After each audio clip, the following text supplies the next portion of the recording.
আচ্ছা এইবার কি ঠিক আছে? দেখো তো এইবার কি ঠিক আছে? তো এখানে কি বলছি আমরা, যে 1/λ equal R H into 1/n square minus 1/n2 square into Z square. তো যখন আমি আর এইচ এর মানটা এই 10 96 78 বসাইছি তখন কিন্তু আমি পার সেন্টিমিটারে করছি, এটা মাথায় থেকে চলো। হ্যাঁ, তো এখানে আমরা কি করি সাধারণত জেড স্কোয়ারের মানটা দেই না, আমি এটা একটু হাইলাইটস করে রাখি। দেখো আমাদের একটা ভুল হয় যে এখানে অনেকে আমরা, sir sound okay, good, thank you. আচ্ছা, এই যে একটু মাথায় রাখবে এই জিনিসটা একটু হাইলাইট করলাম, জেড স্কোয়ারটা অনেকে আমরা জেড স্কোয়ারটা জানি না অথবা দেই না। কারণ কি? কারণ এখানে যেহেতু জেড এর মান দেওয়া নাই, তার মানে বুঝে নিবা মৌলটা হাইড্রোজেন ছিল। যেহেতু মৌলটা হাইড্রোজেন ছিল এই জন্য জেড এর মান দেওয়া লাগে না। বাট ফ্যাক্ট হলো যে হাইড্রোজেনের পরিবর্তে অন্য কোনো মৌল দেয়, লাইক সোডিয়াম, পটাশিয়াম, তাহলে কিন্তু জেড এর মান হয়েছে পারমাণবিক সংখ্যা। এই ভুলটা যেন আমরা না করি, আমরা জেড এর মান সমুখস্থ করবো। কেমন? সোডিয়ামের জন্য তুমি যদি জেড এর মান না বসাও তাহলে কিন্তু সমস্যা হবে। তো যাই হোক, এই ম্যাথটা আমরা করছি। তো তোমরা যে কাজটা করবা, আগে মানটা বসাবা না, আগে এই পর্যন্ত করবা, ক্যালকুলেশন করবা, দেন এখানে ল্যামডার সাইডটা চেঞ্জ করবা। এবার একটা জিনিস লক্ষ্য করো স্যার, এখানে ল্যামডা আছে ইনভার্স আকারে, এই জন্য কিন্তু এককটা ইনভার্স হয়েছে। এখানে ল্যামডাটা কিন্তু ইনভার্স না, উপরে আছে, যার কারণে এককটা মানে কোনো ইনভার্স হয়নি। পার সেন্টিমিটার ছিল, সেটা কিন্তু সেন্টিমিটার হয়ে গেল। তো এখান থেকে আমরা ল্যামডার মান পাইলাম কত? 4.86 10 ইনভার্স 5 সেন্টিমিটার। ওকে, দেন দেখেন আমরা জানি যে এই ম্যাথগুলো করলে আমরা ন্যানোমিটার এককে করি। তো আমরা জানি 1 সেন্টিমিটার সমান 10⁻7 ন্যানোমিটার। তো এখানে কি করলাম, সেন্টিমিটারের পরিবর্তে 10⁻7 ন্যানোমিটার বসাই দিলাম। তো আমরা কত পাইছি? 486 ন্যানোমিটার। তো মজার বিষয় আমরা জানি যে 450 থেকে 485 ন্যানোমিটারের মধ্যে যে আলোগুলো দেখা যায় সেটা হলো ব্লু। দ্যাটস আমরা বলবো এই বর্ণালীর প্রকৃতিটি হবে দৃশ্যমান আলোর মধ্যে, এবং এটা দেখতে কেমন হবে? ব্লু কালার হবে। কারণ আমরা জানি ভিজিবল রেঞ্জের যে আলোটা সেটা কত হয়? 380 থেকে 780 ন্যানোমিটার, তাই না? এই রেঞ্জের মধ্যে কিন্তু কালারটা দেখা যায়। পরীক্ষা কিন্তু আসে, বলবে বর্ণালী দেখা যায় কিনা, বর্ণালী দেখা যায় কিনা।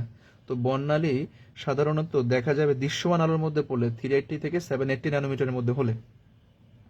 তো যদি বলে কোন বর্ণালী হবে, তখন তোমার মুখস্থ করতে হবে যে ভিপ জিওর যে রেঞ্জগুলো আছে, এটা ভালো করে মাথায় রাখবা। ভিপ জিওর মানে বেনিয়া সহকলা, এই রেঞ্জগুলো মুখস্থ করতে হবে। তার মধ্যে ব্লু পড়ছে 450 থেকে 485 এর মধ্যে, এই রেঞ্জটা আমরা মুখস্থ করবো। কেমন? তাহলে আশা করি এখান থেকে একটা কোশ্চেন কমন পড়বে ইনশাআল্লাহ। দেন এখান থেকে তোমাকে ল্যামডা থেকে কিন্তু কখনো আবার শক্তি বের করতে বলতে পারে।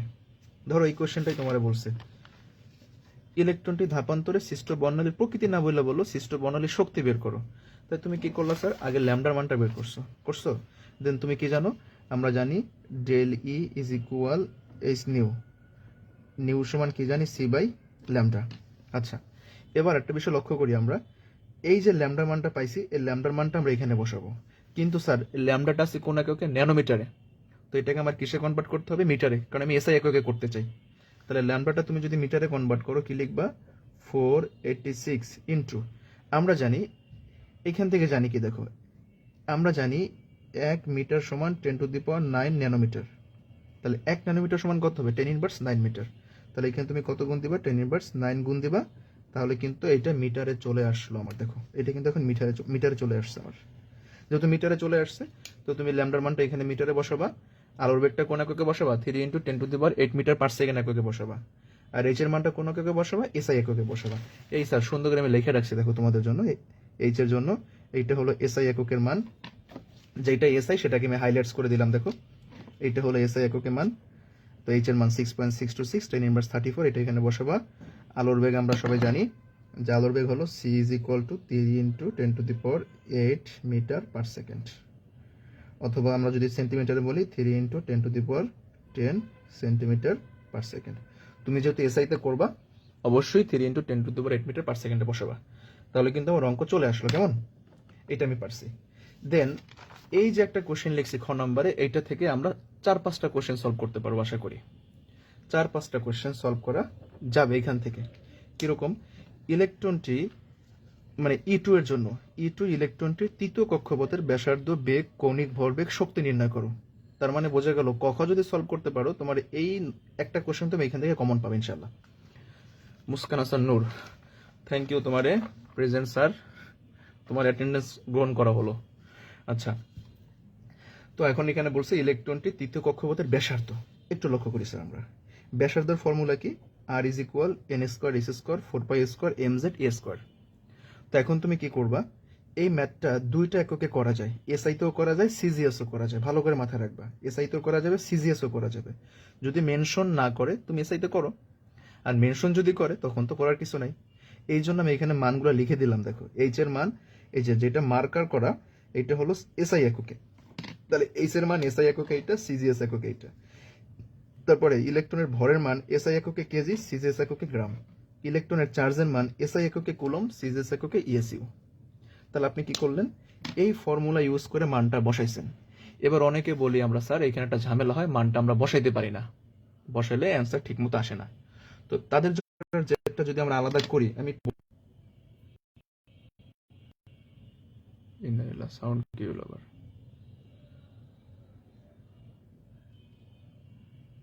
আচ্ছা এন স্কোয়ার জেডটা যদি আলাদা করি, আমার হয়তো নেট কানেকশনের জন্য,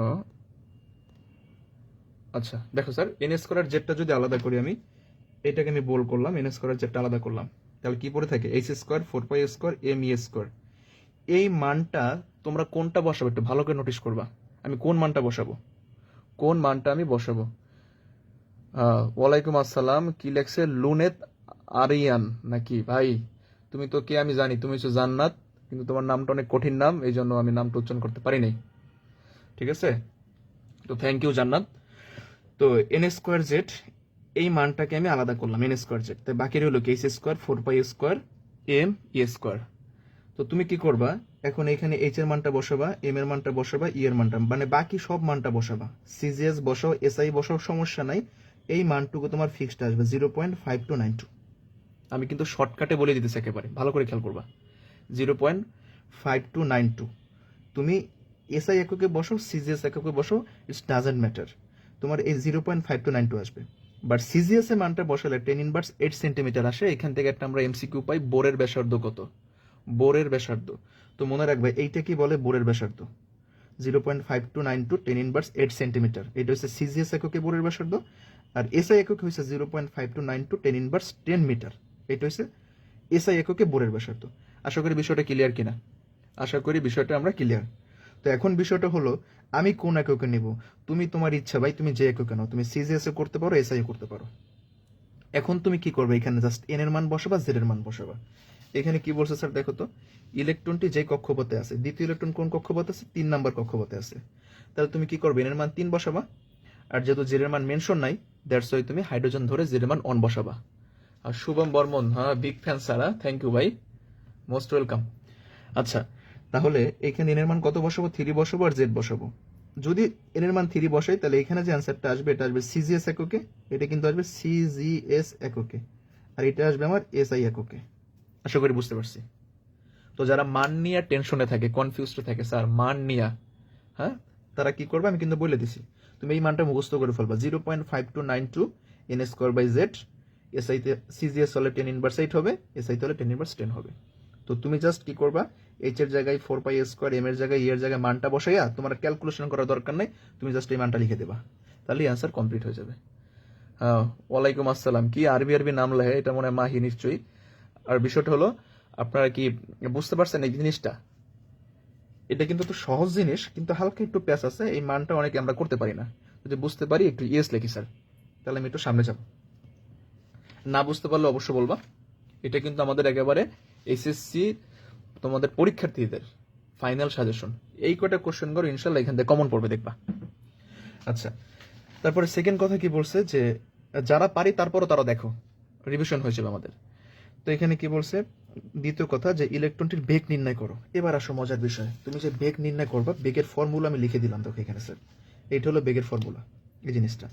তো বেগের ফর্মুলা কি, 2 pi Z e square by ns, 2 pi Z e square by ns ছিল বেগের ফর্মুলা। এখন আমি কিন্তু লিখে দিছি, তুমি কিন্তু সব মান জানো, পাশে লেখা আছে ই এর মান কি, হ্যাঁ এইচ এর মান কি। তুমি যদি এসআইতে বসো মানটা হবে মিটার পার সেকেন্ড, আর সিজিএস এ বসো মানটা হবে centimetre per second. Good Rubin Yakub, good, thank you.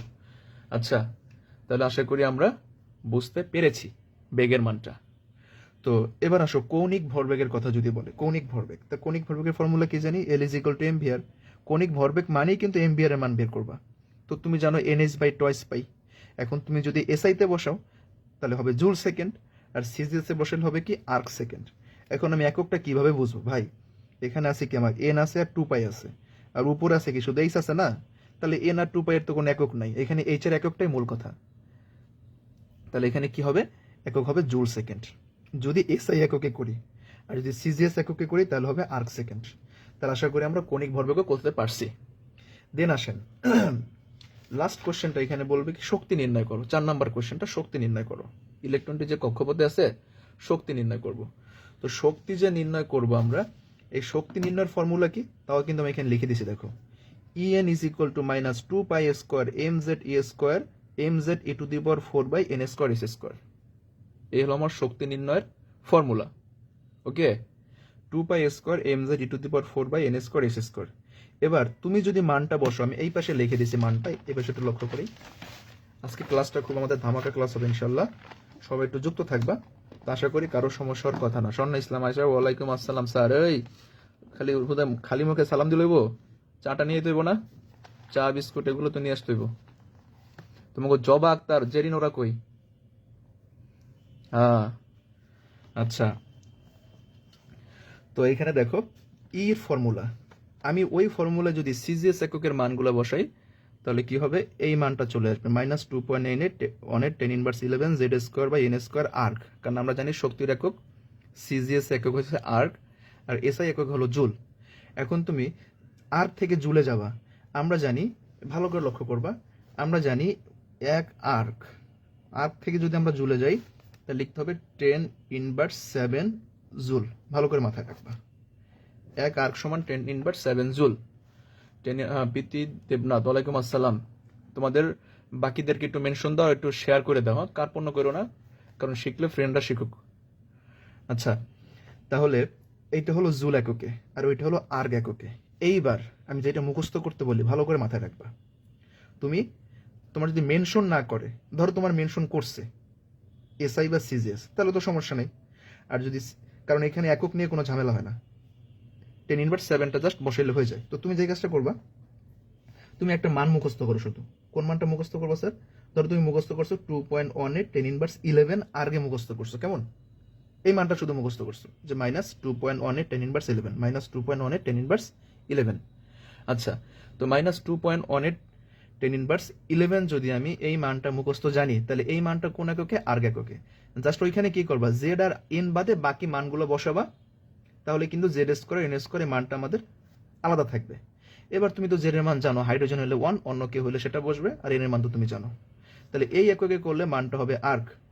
আর যখন আমি এসআই এককে করব, আমরা জানি আর্গ সমান কত লেখা যায়? 10 ইনভার্স 7 লেখা যায়। তো এই আর্গের পরিবর্তে কিন্তু এখানে আমি 10 ইনভার্স 7 বসাইছি, দেখছো? তাহলে আমার মানটা কোন এককে চলে আসলো? জোরে চলে আসছে। চা, হ্যাঁ আচ্ছা, দেখা যাবো না শনিবার কে চা খাওয়াইতে পারে, তখন বোঝা যাইব কে ভালো চা খাওয়ায়।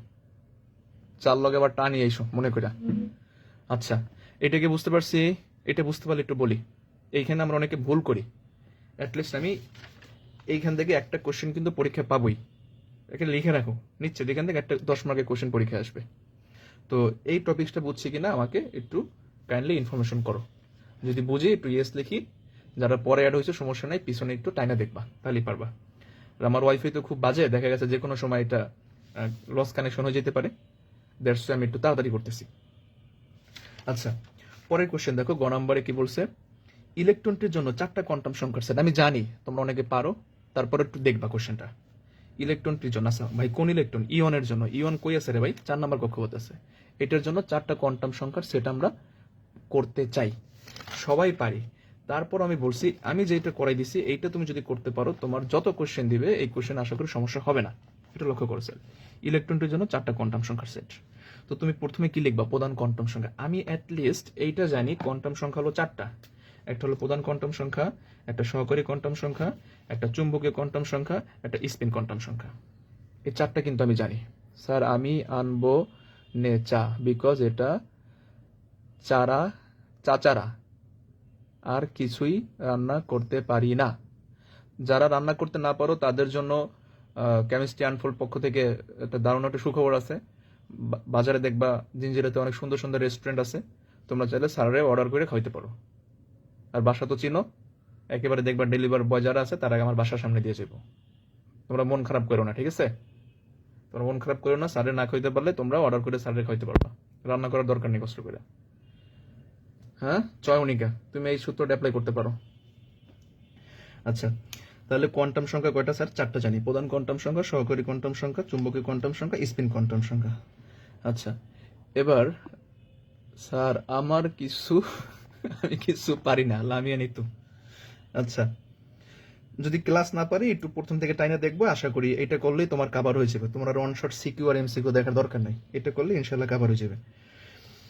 তো এবার মনে রাখবা, প্রধান কোয়ান্টাম সংখ্যা থেকে যে ধারণা পাই, প্রধান কোয়ান্টাম সংখ্যা থেকে ধারণা পাই প্রধান শক্তি স্তরের, সহকারী কোয়ান্টাম সংখ্যা থেকে ধারণা পাই উপশক্তি স্তরের, চুম্বকীয় কোয়ান্টাম সংখ্যা থেকে ধারণা পাই অরবিটাল সংখ্যার।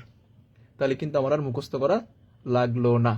কেমন? আমি 4টা কোয়ান্টাম সংখ্যা পারছি। প্রধান কোয়ান্টাম সংখ্যা থেকে ধারণা প্রধান শক্তি স্তর, সহকারী থেকে ধারণা উপশক্তি স্তর, চুম্বকীয় থেকে ধারণা অরবিটাল কোয়ান্টাম সংখ্যা, আর পরের স্পিন কোয়ান্টাম সংখ্যা। এবার দেখেন, এটা কিন্তু সবাই জানেন আপনারা যে এন এর মান, প্রধান কোয়ান্টাম সংখ্যাকে আমরা কি দ্বারা প্রকাশ করি? এন দ্বারা। এন ইজ ইকুয়াল কত ছিল? 4 ছিল।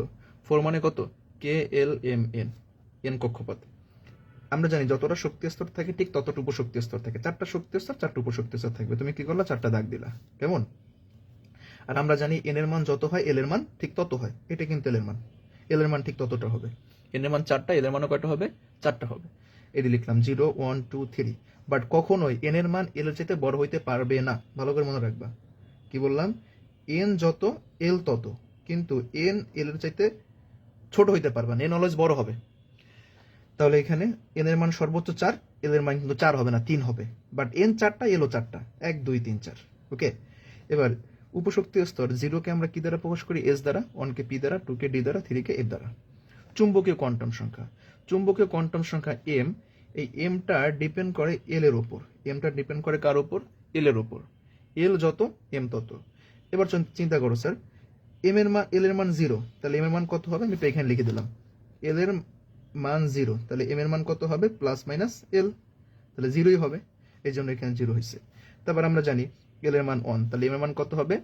0 সহ প্লাস মাইনাস 1, মাইনাস 1 0 প্লাস 1। এল এর মান 2, এম এর মান 5। আশা করি বুঝতে পারছি। আর একটা শর্টকাট কি? এল এর মান যত এম এর, আচ্ছা এত শর্টকাট দরকার নেই, আমরা এটা মোটামুটি পারি, এটা অনেক পড়ছি আমরা, যেহেতু ফাইনাল সাজেশন আশা করি এগুলো আমরা পাই। তো এটা বুঝতে পারছি। এবার চুম্বকীয় কোয়ান্টাম সংখ্যা থেকে আমরা কার ধারণা পাই? অরবিটাল সংখ্যার ধারণা পাই। তাহলে এখানে অরবিটাল আছে কয়টা? একটা। এখানে অরবিটাল আছে কয়টা? 3টা। এখানে অরবিটাল আছে কয়টা? 5টা। এখানে অরবিটাল আছে কয়টা? 7টা। তাহলে পরীক্ষায় আসতে পারে এস উপশক্তি স্তরের অরবিটাল আছে কয়টা? একটা। কিভাবে করবা স্যার? এই যে দেখো, উপশক্তি স্তরের অরবিটাল, আমি পাশে কিন্তু এমসিকিউর জন্য শর্ট নোট দিয়ে দিয়েছি। উপশক্তি স্তরের অরবিটাল নির্ণয়ের ফর্মুলা কি? 12 + 1।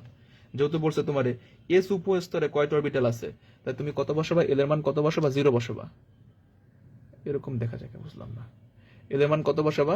এল এর মান 0 বসাবা। তো এল এর মান যদি আমি 0 বসাই, একটু লক্ষ্য করবো, এল এর মান যদি আমি 0 বসাই তাহলে এখানে কত পাবো? একটাই পাবো। এল এর মান যদি আমি 3 বসাই তাহলে দেখবা এই সমীকরণ বসালে তুমি কয়টা পাবা? সরি, এল এর মান 1 বসাইলে তুমি দেখবা 3টা পাবা। তো যাই হোক, আমরা এই পর্যন্ত বুঝতে পারছি অরবিটাল আছে 1টা, 3টা, 5টা, 7টা। এবার স্পিন কোয়ান্টাম সংখ্যা আমরা কিভাবে কাউন্ট করব? স্পিন কোয়ান্টাম সংখ্যা, এই স্পিন কোয়ান্টাম সংখ্যা কাউন্ট করার জন্য তুমি যেটা করবা, এই অরবিটাল সংখ্যারে 2 দিয়ে গুণ দিবা। মানে এখানে একটু চিন্তা করো sir, 1 into plus minus half, একটা ঘড়ি কাটার দিকে, একটা ঘড়ি কাটার বিপরীত দিকে। এখানে আছে কয়টা? 3টা। 3 ইন্টু প্লাস মাইনাস হাফ। আচ্ছা, একটু বলো তো স্ক্রিনটা ঠিক দেখা যাইতেছে কিনা? আমার তো মানে ওই যে বেডের টাইমের একটা অ্যাপস ইনস্টল করা, তো এই কারণে কালারটা যেন কেমন দেখা যাইতেছে। তোমরা কি কালার ঠিক মতো দেখতেছো? যদি দেখা যায় একটু ইয়েস বলো। তাহলে এখানে অরবিটাল নাম্বার দিয়ে প্লাস মাইনাস হাফ গুণ দিবা। 1 দিয়ে গুণ দিলাম, 3 দিয়ে গুণ দিলাম, 5 দিয়ে গুণ দিলাম, 7 দিয়ে গুণ দিলাম।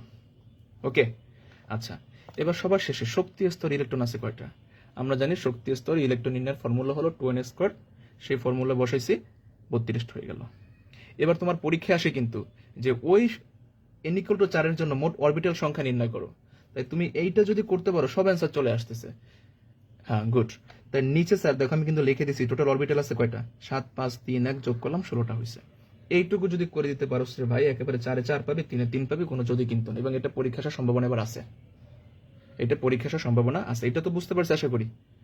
হ্যাঁ, আমি একটু আর্লি বলতেছি কারণ আমরা এগুলো পড়ছি আগে, এই জন্য আমি বেশি সময় নেব না, কারণ আমাদের অনেক পড়া রয়ে গেছে এখনো। এরপরে তোমরা এইখান থেকে কিছু এমসিকিউ পাবা, একটু মুখস্থ করবে, এটা আমার এক্সট্রা দেওয়া।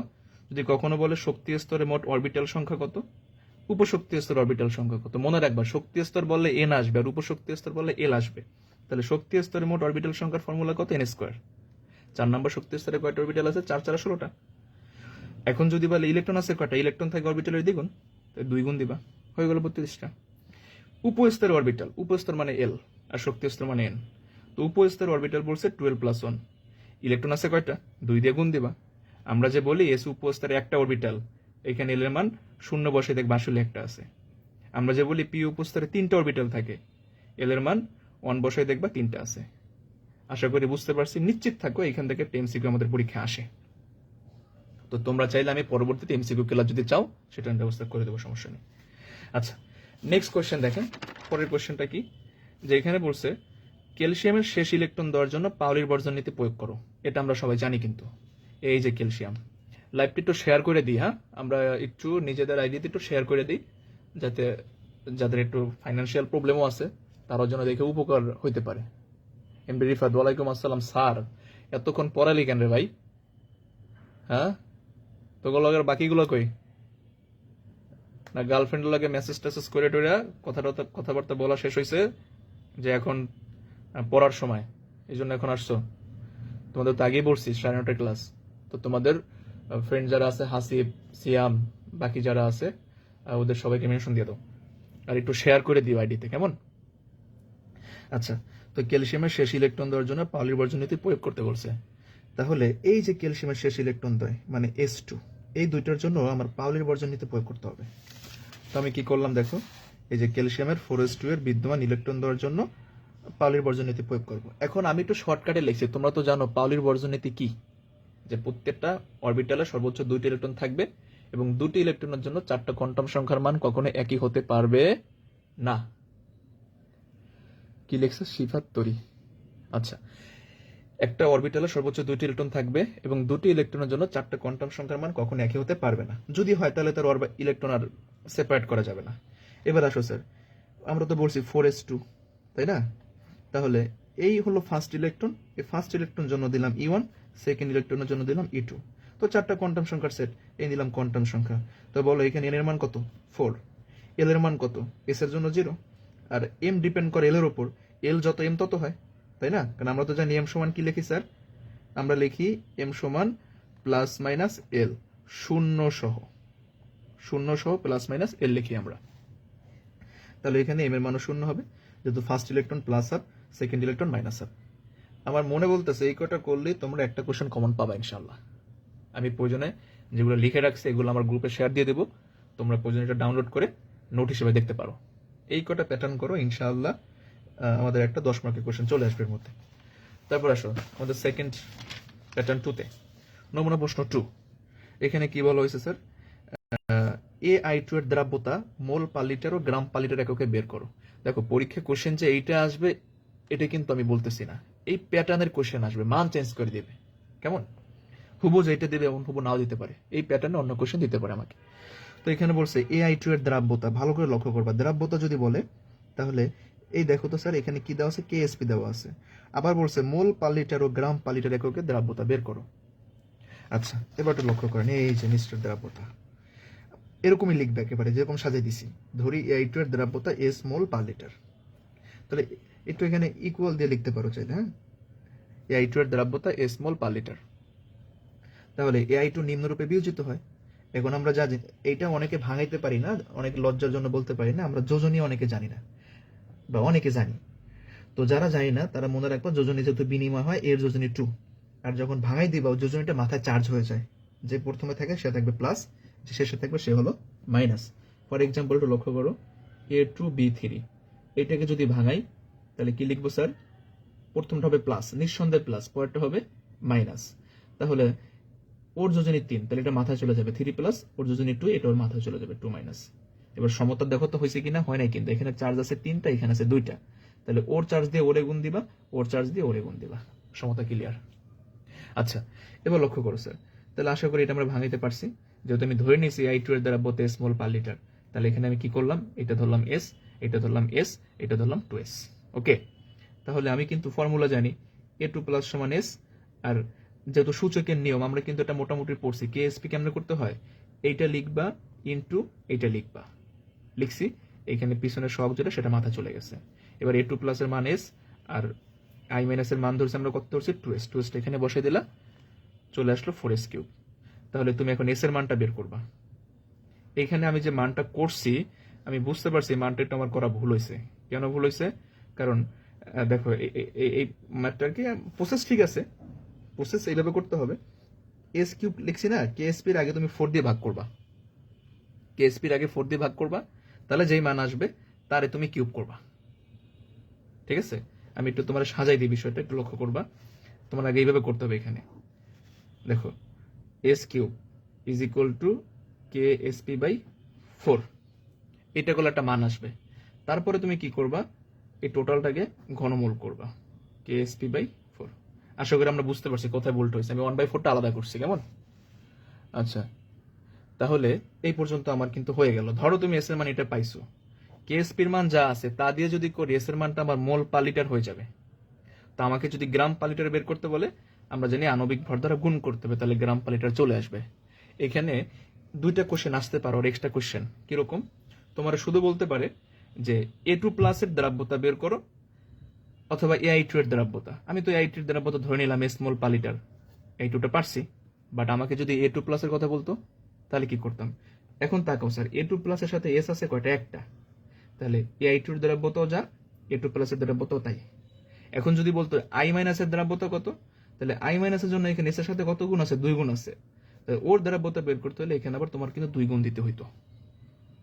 এটা একটু প্রয়োজন একটু পজ করে পিছনে একটু রিক্যাপ করে একটু দেখবা কি কথাটা বলছি, এগুলো কিন্তু পরীক্ষা আসে।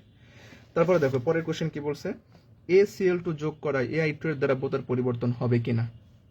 এটা কিন্তু সময়ায়ন প্রভাবের ম্যাথ, আমরা এই ক্লাসগুলো আগে করাইছি, একটু পেজে স্ক্রলিং করলে দেখতে পাবা।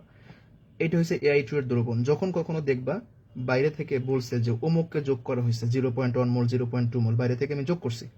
এবার তুমি লক্ষ্য করবা যারে যোগ করছো তার মধ্যে একটা আয়ন যদি যেটার মধ্যে যোগ করছো তার একটা সমান হয়, তাহলে এটা সময়ায়ন প্রভাবের ম্যাথ। কিরকম? আমি যোগ করছি কার? ACl2 রে। তাহলে এখানে বলো তো স্যার কমন আছে কে? এখানে কমন কিন্তু এ। যার মধ্যে যোগ করছো তার মধ্যে কমন আছে কি? এ। তার মানে কমন পাই গেছি, এটাকে বলে সম আয়ন প্রভাবের ম্যাথ। এই ম্যাথটাও খুব গুরুত্বপূর্ণ ম্যাথ, এটা পরীক্ষা আসে। ওকে, তাহলে বলছে ACl2 যোগ করায় AI2 এর দ্রাব্যতার কোনো পরিবর্তন হবে কি না। আমরা দেখি পরিবর্তন হবে কিনা। একবার এরকমের সাজাই লিখবা, যেরকম লিখে দিছি। তুমি বলবা ধরি AI2 এর দ্রবণে 0.1 মোল ACl2 যোগ করায় AI2 এর পরিবর্তিত দ্রাব্যতা S1 মোল পার লিটার। ওকে, তো উভয় লবণের বিয়োজন করছি। আর একটা কথা মাথায় রাখবা, আমরা যে দ্রাব্যতা পড়তেছি এখানে স্বল্প দ্রাব্য লবণ নিয়ে কাজ করি, কাজেই যার মধ্যে যোগ করবা সে কিন্তু স্বল্প দ্রাব্য লবণ ছিল। আর স্বল্প দ্রাব্য লবণটাকে আমরা কিন্তু কিভাবে সাইন সিম্বল দিই, এরকম উমুখী সাইন দিয়ে ব্যাখ্যা করি কিন্তু। এই জন্য এখানে কিন্তু আমি স্বল্প দ্রাব্য লবণটার উমুখী সাইন দিছি। এবার আসো, আমরা ধরছি ওর দ্রাব্যতা পরিবর্তন হয়েছে সেটা S1, তো এটা ধরো S1, তাহলে এটা কত হবে? S1 হবে। এটা কত হবে? 2S1 হবে। কিন্তু সমস্যাটা হলো তুমি বাইরে থেকে কারে যোগ করছো?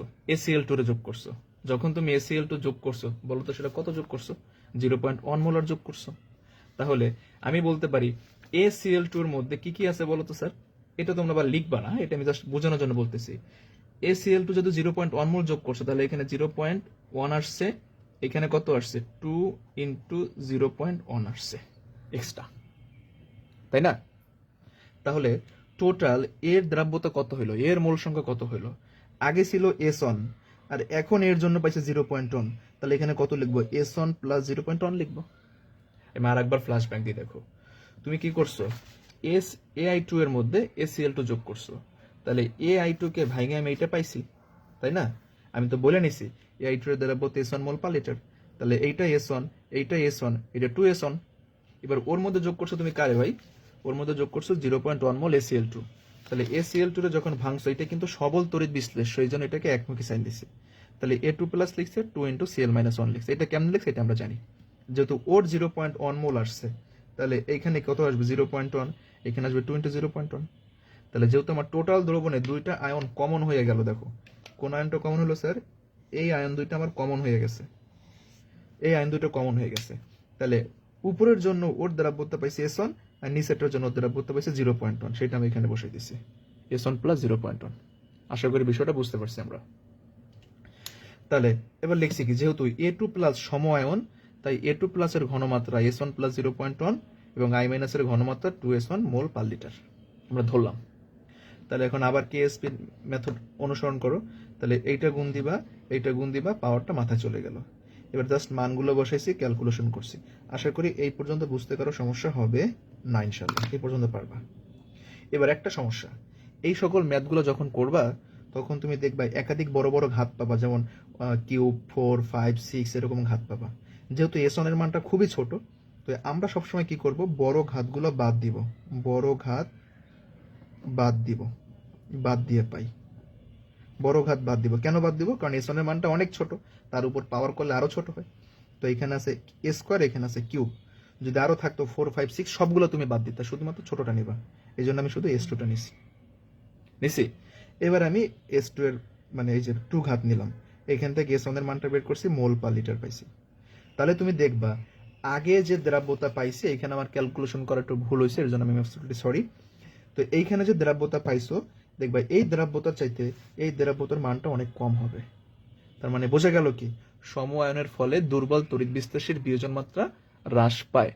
এটাকে বলে সম আয়ন প্রভাব।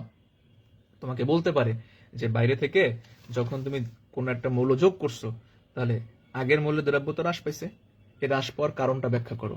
এই কারণ কিন্তু আমরা আগে অনেক পড়াইছি, সমায়ন প্রভাবের কারণে দ্রাব্যতা কেন হ্রাস পায়, পড়াইছি কিন্তু। তো জাস্ট তুমি বলে দিবা যে যেহেতু আমি বাইরে থেকে 0.1 মোল ACl2 যোগ করছি এই দ্রবণে, যেহেতু এই আয়নটা কমন আয়ন, এই কমন আয়নের ফলে দুর্বল তড়িৎ বিশ্লেষের বিয়োজন মাত্রা হ্রাস পায়। দ্যাটস ওয়াই এই এর দ্রাব্যতা হ্রাস পাইছে। সেই হ্রাসপ্রাপ্ত দ্রাব্যতার মান কত, এইটাই হচ্ছে তোমার কারণ দশাও। তারপরে যদি মনে হয় স্যার আমার সমান প্রভাবটা একটু মনে নাই, কারণটা একটু ব্যাখ্যা করেন, আমি অন্য একদিন কারণটা ব্যাখ্যা করে দিব, কারণ আজকে আমরা সলভ ক্লাস দিতেছি, আজকে আমি ওইদিকে যাবো না। তারপরে দেখো পরের কোশ্চেন বলছে A2Y3 এর অদক্ষেপ পড়বে কিনা। আমরা পারি, তারপর আমরা একটু দেখবো যাতে ভুল ত্রুটিগুলো না হয়, কেমন? আচ্ছা, তাহলে A2Y3 এর অদক্ষেপ পড়বে কিনা।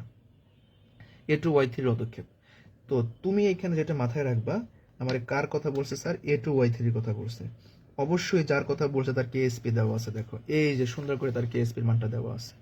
হ্যাঁ, তার কারেন্ট চলে গিয়া না চালা গিয়া, কারেন্ট চালে গিয়া। হ্যাঁ, আচ্ছা, তাহলে কেএসপির মান দেওয়া আছে A2Y3। তাহলে বোঝা গেল আমি এই A2Y3 নিয়ে আমি কাজ করব। শর্টকাটে কেমন করবো দেখা যেতেছে, দেখো এই যে আমরা কিন্তু ক্লাসের শেষ প্রান্তে, খুব দ্রুত শেষ করে দেবো ইনশাল্লাহ।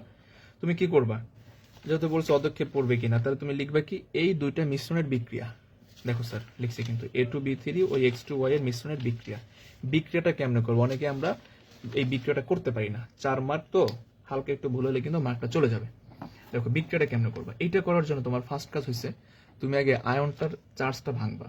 A2B3 তাই না, তো A2B3 আমরা জানি এর যোজনী কত ভাই, 3 প্লাস, বি এর যোজনী কত, 2 মাইনাস, এক্স এর যোজনী কত, প্লাস, ওয়াই যোজনী কত, 2 মাইনাস। আগে তুমি চার্জটা সেপারেট করবা, করছি। তাহলে এবার আমি জানি প্রথমটার পজিটিভ পরটা নেগেটিভের কাছে যাবে, তো প্রথমটা নেগেটিভ পরটা পজিটিভের কাছে যাবে, তাহলে এ যাবে কার কাছে, ওয়াই এর কাছে। তাহলে লিখলাম এ ওয়াই, এর যোজনী 3, ওয়াই রে দিলাম, ওয়াই যোজনী 2, এর দিলাম। এইভাবে আমরা বিক্রিয়াটা কমপ্লিট করছি কিন্তু, ওকে। আচ্ছা, তারপরে এখন সমতা করবা। আশা করি সমতা আমরা করতে পারি, পারলে এই পর্যন্ত করে দিবা, বিক্রিয়াটা কমপ্লিট করছি। কেউ যদি বিক্রিয়া করতে না পারো তাহলে বিক্রিয়া লিখবা না, তাহলে এইটুকু বাদ দিবা, কথাই বলবা না। আচ্ছা, তো এখন এই মিশ্র দ্রবণে যার কেএসপি দেওয়া ছিল A2Y3, আমরা ওর কেআইপি নির্ণয় করব।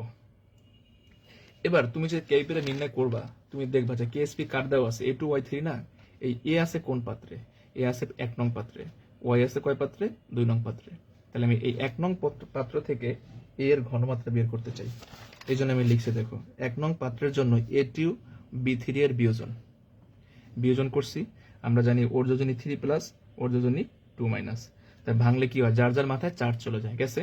তারপরে এখানে হচ্ছে 3, এখানে 2, সমতা হয় নাই, ওর 2 দিয়ে ওরে গুণ দিছি, ওর 3 দিয়ে ওরে গুণ দিছি, জাস্ট কমপ্লিট। এটা কিন্তু করবা, না করলে ধরা খাবা। এইভাবে করবা, কেন করবা, আমি জন্য কঠিন একটা টাইপ দিয়ে দিছি একসাথে, যাতে সহজগুলো তুমি করতে পারো। এবার কি লিখবা, দ্রবণে A3 প্লাসের মিশ্রণের পূর্বের ঘনমাত্রা। একটু লক্ষ্য করো স্যার, যখন আমি মিশাই এই দ্রবণটা, তখন এ তো এটার মধ্যে আছে, তাই না? তো এর ঘনমাত্রা কত ছিল? 0.5 মোলার, শুধু এর ঘনমাত্রা। কিন্তু সমতা কইরা আমি এর সাথে কত পাইছি বলো? 2 পাইছি না? কত পাইছি এখানে? এর সাথে 2 পাইছি। একটু মিসিং হয়েছে আমার এখানে ক্যালকুলেশনে, দ্রুত করছিলাম তো। এর সংখ্যা পাইছি 2, তাহলে আমি ভাঙাই পেলাম এর সংখ্যা 2, তাহলে এখানে কত গুণ দিবা স্যার? 2 গুণ দিবা, 2 গুণ দিবা। এই জন্য কিন্তু এটা আমি ভাঙাইছি। কেআইপি এর কি আজকে লাস্ট টপিক? হ্যাঁ, এটাই লাস্ট টপিক, যেহেতু একসাথে অনেক লাইভ শুরু করতে করতে 10-15 মিনিট লেট হয়ে গেছে। আচ্ছা, তাহলে কেন ভাঙাইছে আশা করি বুঝতে পারছি। এটা ভাঙানোর মূল একটা কারণ, এখানে চার্জ সমতারা না করলে কিন্তু মান ভুল হয়ে যাবে। কেউ যদি এটা না ভাঙাই তুমি 2 গুণ না দাও, তাহলে কিন্তু তোমার অঙ্ক হবে না। আমি কেন 2 গুণ দিচ্ছি আশা করি বুঝতে পারছি। আচ্ছা, দেন দেখেন ওর আয়তন কত ছিল? V1 ছিল। আচ্ছা, একটু নেট কানেকশন দুর্বল হয়ে গেছিল, দুঃখিত। আবার ঠিক হয়েছে, দেখো। তো আমরা দ্রুত শেষ করে দেবো, একটু ধৈর্য ধরে দেখো। তো লাস্ট কি করবা? আশা করি ভিটুর মান দেওয়া আছে। এই যে দেখো, কোশ্চেন কিন্তু আমার এখানে আছে। এই যে ভিটুর মান দেওয়া আছে 60 ml। তাহলে মিশ্রণের পরে কি করবো? 2টা যোগ করতে হবে। তো তারপর লঘুকরণ সূত্র ইউজ করছো, S1 V1 S2 V2। তো এখান থেকে আমরা S2 এর মানটা বের করছি। আমার এখানে তাহলে ক্যালকুলেশনে সব মানটা চেঞ্জ হয়ে যাবে। বুঝতে পারছো? দ্রুত তোমাদের ক্লাস দেওয়ার জন্য একটু আমি আর্লি করছিলাম। তাহলে এখানে মানটাও কিন্তু চেঞ্জ হয়ে যাবে। কেমন? এই মানটা তোমরা বসাই নেবা। তো এখন আমি তো এরটা করছি, এখন কি আছে? ওয়াই আছে। ওয়াই আছে কয় নং পাত্রে? 2 নং পাত্রে। 2 নং পাত্রে আবার ভাঙাইলাম x2 y এর বিয়োজন। আশা করি এই পর্যন্ত বুঝতে পারছি। তো দ্রবণে y2 মাইনাসের মিশ্রণের পূর্বের ঘনমাত্রা S1 দেওয়া ছিল 0.4। এখানে আমি দেখলাম y এর সাথে কোনো সংখ্যা নাই, এই জন্য কিন্তু আমি এখানে কোনো সংখ্যা গুণ দেইনি। ওকে, তো সেম কাজ করছি। S2 মান আমরা বের করছি। তো বের করে আমি কাটটা পাইলাম বলো? আমি এখানে A3 প্লাসেরটা পাইলাম, আর পাইলাম কাটটা y2 মাইনাসেরটা পাইলাম। তো যার KSP ছিল তারই তো KIP বের করবা। তো এখন KSP ছিল A2Y3, আবার A2Y3 আবার বিয়োজন করব। এই যে A2Y3 আবার বিয়োজন করছি। আশা করি এই পর্যন্ত বুঝতে পারছি। তো KIP মানে কি? KSP এর মতোই সহগ গুণ মানে এরকম গুণ দিবা। তো A3 প্লাসের মান একটা পাবা। যদি আমার এখানে একটু ভুল হয়েছে, ধরলাম হিসাবের সুবিধার্থে A2 প্লাসের মান আমি 0.82 পাইছি, A3 প্লাসের মান। তা ধরো এখানে 0.82 বসাও, আর ওটা 0.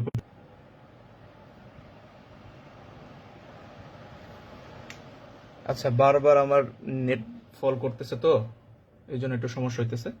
তো তারপরে তুমি কি করবা? এটা আমরা এই পর্যন্ত জানি যে তুমি কেআইপির যে মানটা পাইছো, এই মানটা দেখবে এই মানটা কেএসপি চেয়ে বড় আছে কিনা। যদি যদি কেআইপির মানটা বড় হয় তাহলে পদক্ষেপ পড়বে। আর যদি হ্যাঁ, নেট প্রবলেম করতেছে তো। আনিকে ওয়ালাইকুম আসসালাম স্যার, আমাদের পুরাতন স্টুডেন্ট, যথেষ্ট মেধাবী একজন স্টুডেন্ট ছিল। আচ্ছা, তো তারপরে আমরা এটা তো জানি যে কেআইপি যদি বড় হয়, কেএসপি যদি ছোট হয়, তাহলে পদক্ষেপ পড়বে, আর রিভার্সাল পদক্ষেপ পড়বে না। আমার নেট বারবার সমস্যা করতেছে, যে কোনো সময় কাটে যেতে পারে, তো এর জন্য আন্তরিকভাবে দুঃখিত। এবার লাস্ট একটা কোয়েশ্চেন আছে, এইটা দ্রাব্যতার একটা কোয়েশ্চেন। এই কোয়েশ্চেনটা হলো এইটা, দেখো। এটা করার আমরা শেষ করে দিব।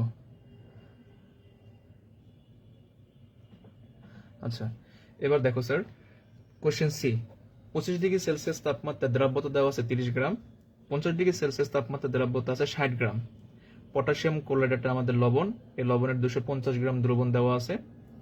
তো এটা আমি একটু তোমাদের একটু আইকে দেখাই, তাহলে বিষয়টা হিসাবে সুবিধা হতে হবে। হ্যাঁ আনিকা, থ্যাংক ইউ স্যার আপনাকে, আপনিও যথেষ্ট ভালো বুঝাবেন ইনশাল্লাহ। তো তোমার জন্য মেনি মেনি থ্যাঙ্কস, আর কনগ্রাচুলেশনস তোমার নেক্সট ফিউচারের জন্য। আশা করি জীবনে অনেক ভালো কিছু করো, এটা তোমার প্রতি আমার দোয়া রইল।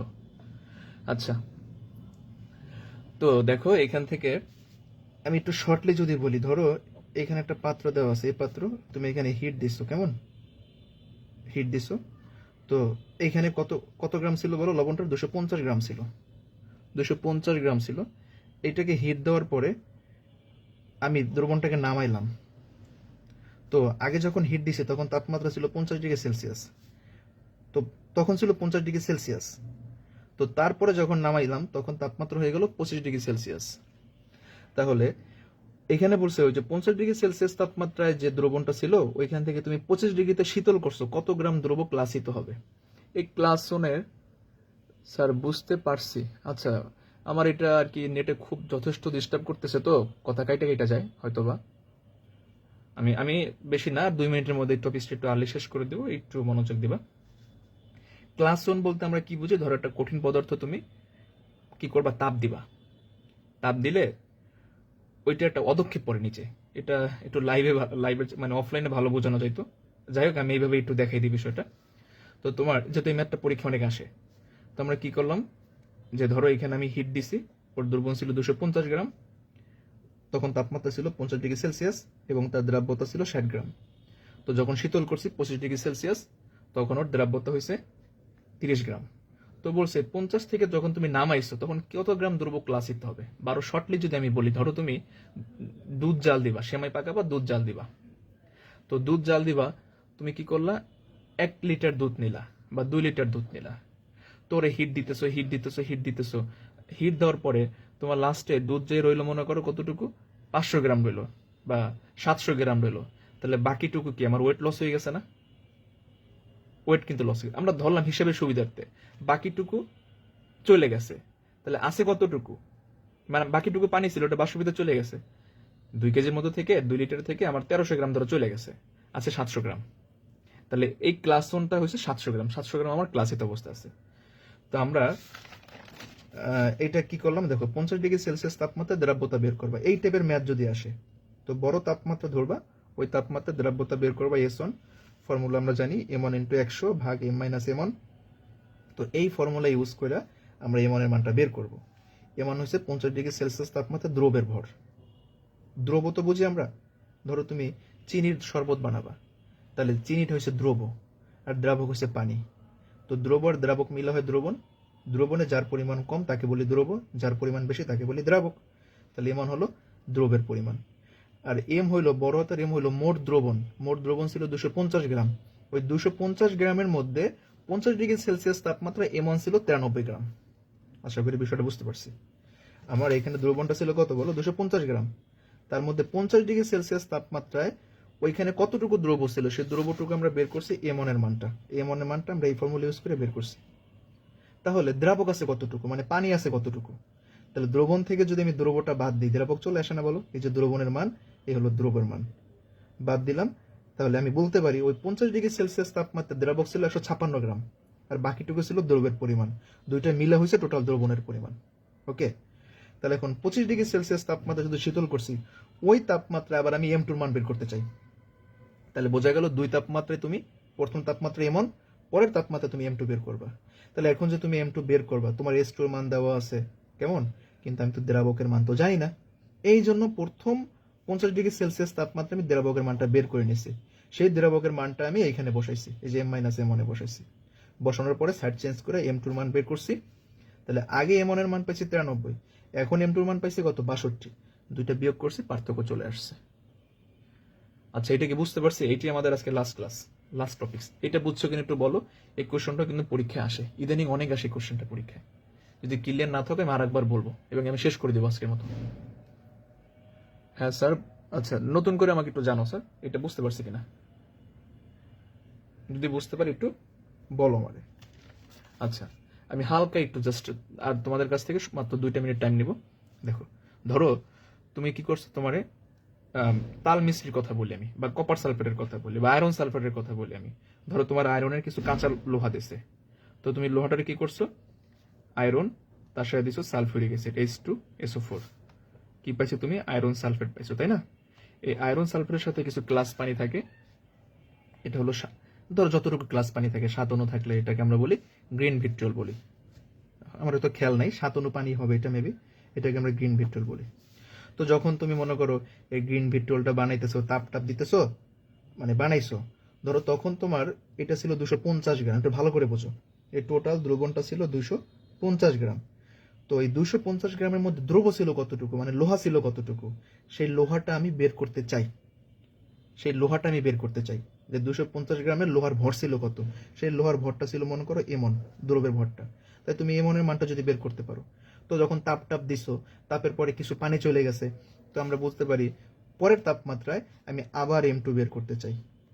তা আগের M1 পাইছো, পরের M2 পাইছো, দুইটা যদি পার্থক্য করো তাহলে তো তোমার কতটুকু আছে সেটা তুমি বের করতে পারবা, তাই না? এইটি আমরা এখানে করছি যে 50 ডিগ্রি সেলসিয়াস তাপমাত্রায় আমি M1 বের করছি, 25 ডিগ্রি সেলসিয়াস তাপমাত্রা ছোট তাপমাত্রা আমি M2 বের করছি। ওই M2 বের করার জন্য আমার দ্রাবক দরকার, এই জন্য প্রথম 50 ডিগ্রিতে আমি দ্রাবকের মানটা বের করে নিছি আগে। সেই দ্রাবকের মানটা এখানে বসাইয়া আমি M2 মান বের করছি, তারপর বলছি কত গ্রাম দ্রব্য প্লাসিত হবে। তো আমাদের আজকে এই পর্যন্ত শেষ। আমি আজকে আয়ন শনাক্তকরণে যাব না, অলরেডি অনেক টাইম শেষ। তো আশা করি সবাই বুঝতে পারছো। আর ক্লাসটা কেমন লাগলো একটু বইলো, কারণ তোমরা যদি বুঝতে পারো তাহলে আমার সার্থকতা। হ্যাঁ, আর যদি কখনো দেখা গেছে যদি মনে হয় স্যার কোনো চ্যাপ্টারের MCQ দরকার বা এরকম একটা ক্লাস দিলে ভালো হয়, কোনো টপিকস যদি সমস্যা থাকে অবশ্যই বলবা, ওই টপিক্সের আমি ক্লাস দেওয়ার ট্রাই করবো ইনশাল্লাহ। তো সবার সুস্বাস্থ্যতা কামনা করে আজকে এই পর্যন্ত আমরা শেষ করলাম। দেখা হবে নেক্সট ক্লাসে। সবাই সুস্থ থাকেন, সুন্দর থাকেন। আসসালামু আলাইকুম।